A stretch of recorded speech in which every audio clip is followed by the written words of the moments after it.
Good morning. It's me, Mr. Duclos of Citizenship Academy. Today is May 5th, and we're going to be doing our math review lesson on rows and columns. You're going to need a piece of paper and a pencil. Why don't you go get that now, and then start the video when you are ready. I'll see you soon. So the goal of this lesson is for us to understand the difference between a row and a column. In your main lesson with Miss Daniel yesterday, you were making rectangular arrays, and a rectangular array always has rows and columns. So it's important that when we see those words, we know what they're talking about. So a row always goes side to side. A row always goes side to side. A column always goes up and down. Say that again.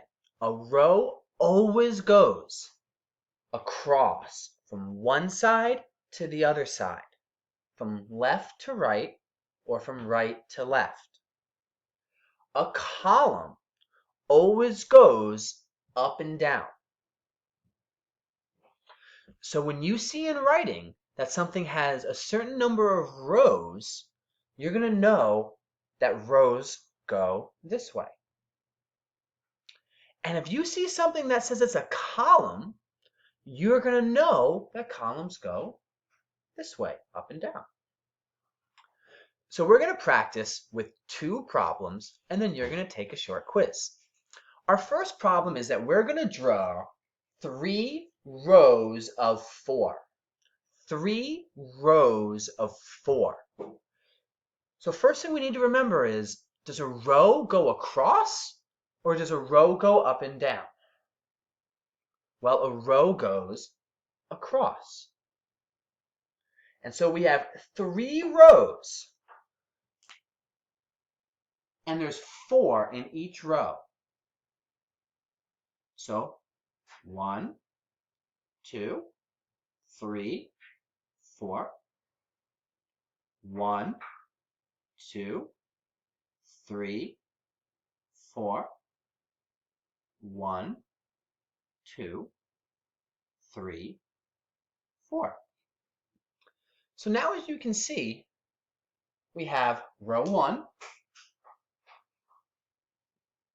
and there's 4 in the row. 1, 2, 3, 4. We have row 2, and there's 1, 2, 3, 4. And then we have row 3. And again, there's 1, 2, 3, 4. So we have our 3 rows and 4 in each row. Now let's try another one with columns. So our second problem says 5 columns of 3. Well, just like before, we need to figure out, are columns going across or are columns going up and down? Well, a column goes up and down. And we're going to have 5 of them. And in each column, we're going to have 3 things. So 1, 2, 3. That's column number 1. 1, 2, 3. 1, 2, 3. 1, 2, 3. 1, 2, 3. So again, we have column 1 with 1, 2, 3. Column 2, 1, 2, 3. Column 3. Column 4.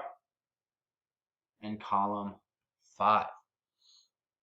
So it's important that we know what's being asked of us.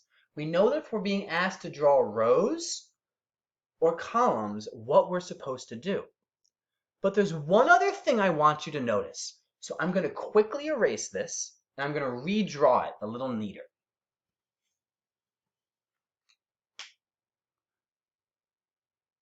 3, 1, 2, 3, 1, 2, 3, 1, 2, 3, 1, 2, 3. So this is our same array. So same rectangular array. 5 columns, 1, 2, 3, 4, 5, with 3 in each column. 1, 2, 3. I want you to notice that in this array, even though I drew it using columns, it has rows and columns. So this has 5 columns of 3, as we've already done. But it also has 3 rows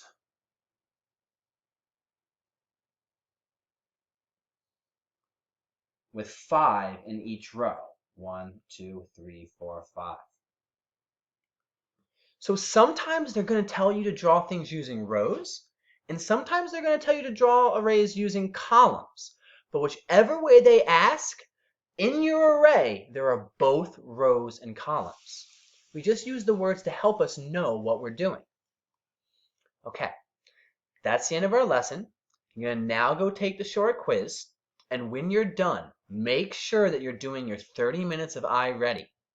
iReady makes their lessons specifically for you and nobody else. So it's one of the best tools that we have to get you doing great lessons and be prepared for 3rd grade.